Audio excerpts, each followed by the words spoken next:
アンニョン、パックンです。韓国の就職難、聞いたことありますか？サムスン電子級の大手に内定する人、平均的にこんな感じです。合計以上、GPA が9割、TOEIC150 点、資格2つ、インターン1回、語学留学もしくはボランティア経験あり。今日はそんな韓国の就活時刻を3つの観点から紐解きます。まず1つ目は、働き口が絶対に足りない構造的な理由。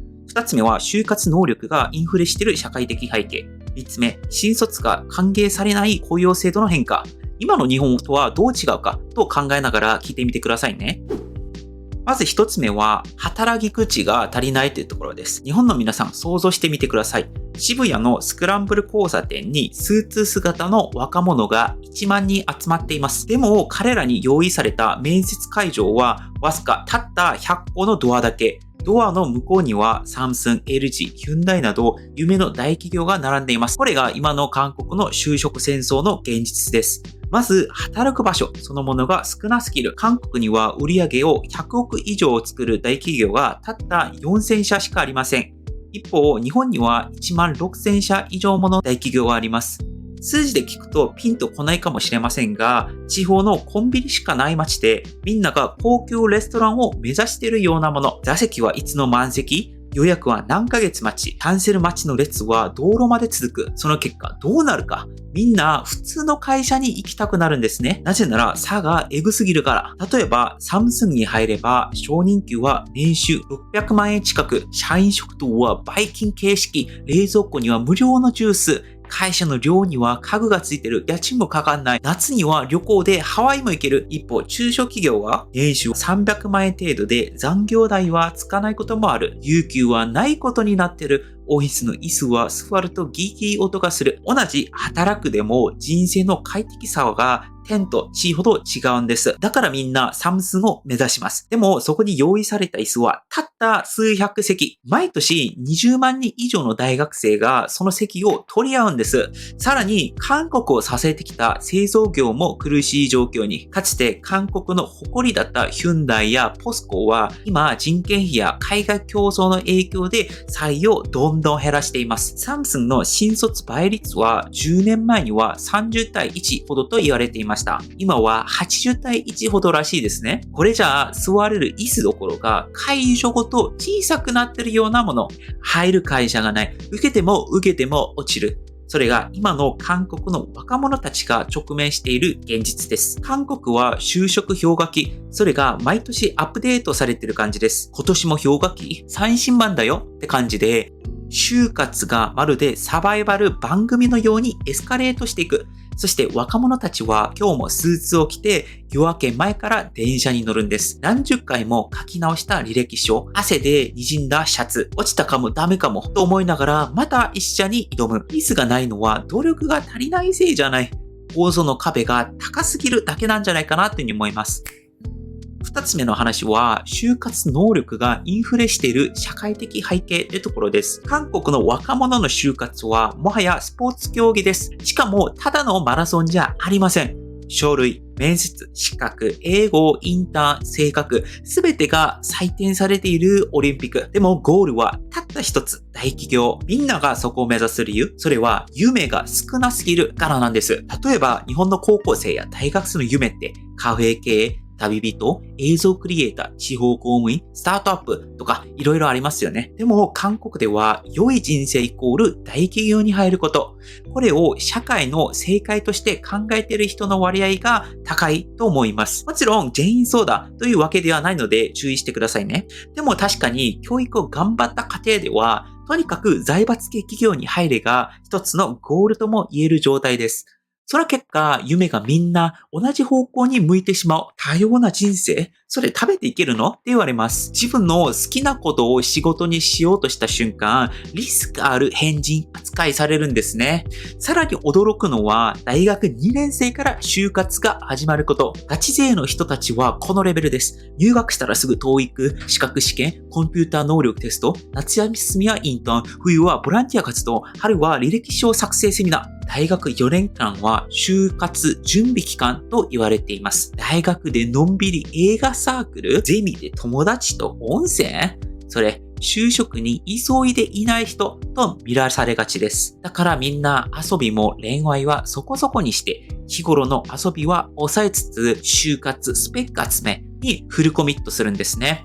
でもですね、最近はそれすら通用しなくなってきてる。なぜかというと、職務と関係ないスペックまで求められるようになったからです。例えば、マーケティング志望でも、英語、中国語、韓国史、資格、Excel、上級、TOEICスピーキング、プログラミング基礎まで必要だったりします。意味わかんないですよね。でも企業は言うんです。グローバル人材だったら当然、みんなそれぐらいのスペックは持ってると。要するに、就活というゲームのルールがどんどん難しくなってきてる。点数取れば勝てる時代は終わりました。今は他の誰も持っていない組み合わせの才能を持っていないと勝てない。そんな無茶なゲームになっています。だから就活に力入れたい若者たちは今日もまた就活スペックを探します。夢のためじゃなく生き残るために、そんな現実が今の韓国の就活には広がっています。もちろん若者 100% そうだという話ではなく、大手企業を狙って頑張る人たちにはそうだということですね。で、3つ目の話は、新卒が歓迎されない雇用制度の変化です。韓国では今、新卒という肩書きが切符ではなく足かせになりつつあります。日本では新卒一括採用ってまだ種類ですよね。でも韓国では企業が未経験の新卒より即戦力の中途がいいという方向に静かに、でも確かに舵を切っています。それはなぜか。まず一つ目、世界的にジョブ型雇用が広がっているから。つまり、ポジションありきの採用になっているんです。このポジションで今すぐ活躍してくれる人、これが最優先。だから、教育の手間がかかる新卒は、どんどん後回しにされる。二つ目、韓国では一度正社員にすると、クビにしづらいんです。労働法が強くて、一度雇ったら簡単には解雇できない。つまり、新卒を採用するってことは、ポテンシャルにかけて10年先まで面倒を見る覚悟が必要なんです。企業側からすれば、スキルのある人を年収高めでも雇った人が安心となります。3つ目の理由が実は一番リアルです。新卒が高くつきすぎるんですね。韓国ではここ数年、大企業の承認給が爆上がりしています。サムスンレベルの学部卒なら年収600万円程度で、博士卒やエンジニアなら年収1000万円、これ承認給での話ですよ。もう夢ではありません。それに加えて、寮、食事、交通費、福利厚生全部込み、新卒1人を雇うコストが中途の2倍以上になることもありそうですよね。企業の本音としては、そこまで投資する価値あるの？つまり、コスパが悪い新卒が敬遠され始めているんですね。しかも、新卒採用ってめちゃくちゃ手間もかかるじゃないですか。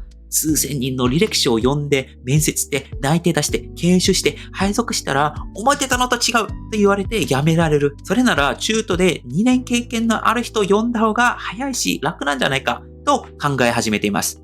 これもう完全に構造の逆転ですね。かつて無若で伸びしろのある新卒は企業の希望でした。でも今は即戦力、小コストの中途が企業の安心材料。その変化の中で新卒たちとはどうなるのか。ポテンシャルはあるかどう、経験はゼロという彼らは面接に呼ばれず、書類も返ってこず、なんで選ばれないんだろうと悩み続けます。実力がないわけじゃない。でも時代が新卒不要になりつつある。